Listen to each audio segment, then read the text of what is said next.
မင်္ဂလာရှိသောနေ့လေးခင်းမှာချစ်တော်ညီကိုမောင်နှမမိတ်ဆွေအပေါင်းတို့မင်္ဂလာပါနှုတ်ခွန်းဆက်တတ်ပါတယ်။ဘုရားသခင်အရောက်စီတိုင်းပေါ်မှာအထူးတာ၍ကောင်းချီးပေးပါစေအထူးတာ၍ခံစားရပါစေဒီနေ့နေ့လေးခင်းမှာပြန်လည်ပြီးတော့အခုမှရေးပြီးသွားတဲ့ချီးမွမ်းတခြင်းဖြစ်ပါတယ်။ချီးမွမ်းတခြင်းကောင်းစဉ်ကကဲတင်ခြင်း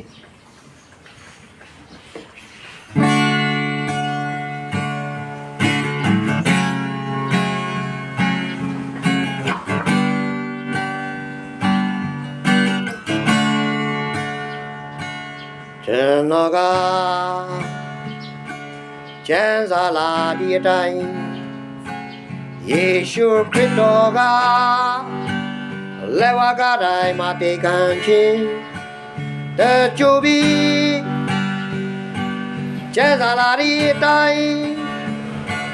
သုံးရမြောက်တော်နေနိုင်ပြန်ရှင်ထားမြောက်ပြီး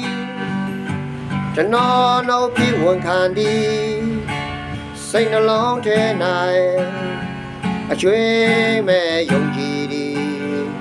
ကယ်တင်ရှင်ယေရှုဖျားတို့တွေကောင်းတော်လဲကိုယ်တော်လည်းမကောင်းနိုင်ဘူးကျင်နာစိတ်ရှိတော်လဲမပြီးဆုံးနိုင်ဘူးလူတို့ရဲ့ချစ်ကဘယ်တော့မှမတည်မြဲဘူးကိုယ်တော်ရဲ့ချစ်ကထာဝရချစ်ပါကိုယ်တော်ရဲ့ချစ်က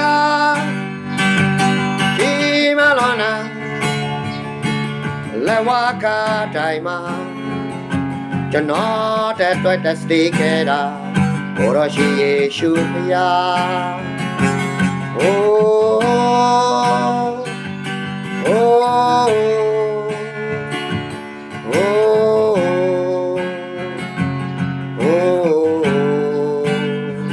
ကယ်တင်ရှင်ယေရှုဖျား